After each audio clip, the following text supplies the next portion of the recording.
I'm Ethan Walker, and this story has stuck with me since it happened back when I was in high school.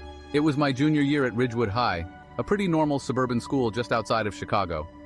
That day started like any other, but I'd never have guessed how it would end. It was third period, English class. Mrs. Cunningham had us working in groups on a poetry project, but honestly, none of us were really focused. I was at a table with my best friend Brian and a girl named Natalie, who I barely knew.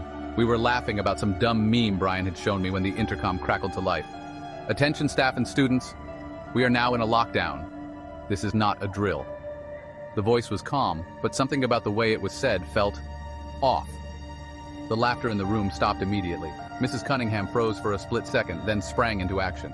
She locked the door, turned off the lights, and motioned for us to gather in the corner of the room, away from the windows.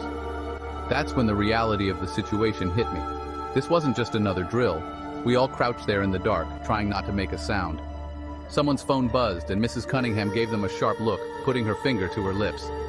My heart was pounding in my chest, so loud I was afraid it might give us away. About 10 minutes passed in silence, and then we heard footsteps. They were slow, deliberate, and getting closer. I glanced at Brian, who was staring at the door with wide eyes. Natalie was gripping the sleeve of my hoodie so tightly it was cutting off circulation. Mrs. Cunningham motioned for us to stay absolutely still. The footsteps stopped right outside our door.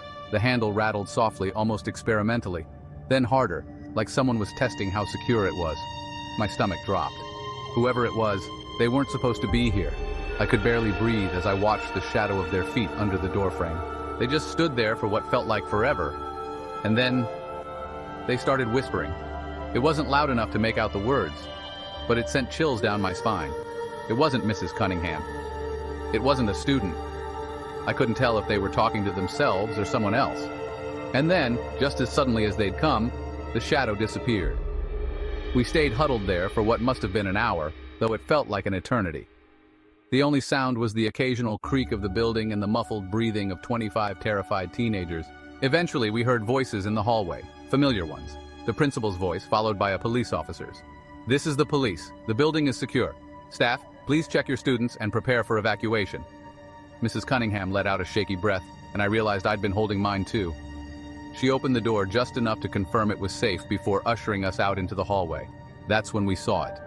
Down at the far end of the hall, near the emergency exit, a backpack was lying open on the floor. Papers were scattered everywhere, and next to it was a knife. We later found out that a man had walked onto campus through an unlocked side door. No one knew who he was or what he wanted. He wasn't a parent or anyone from the town. Security cameras caught him wandering the halls, trying door handles, but he left before the police arrived. Nothing happened to us that day, but the fear? That stayed. Even now, years later, I can't walk into a school without feeling that tightness in my chest.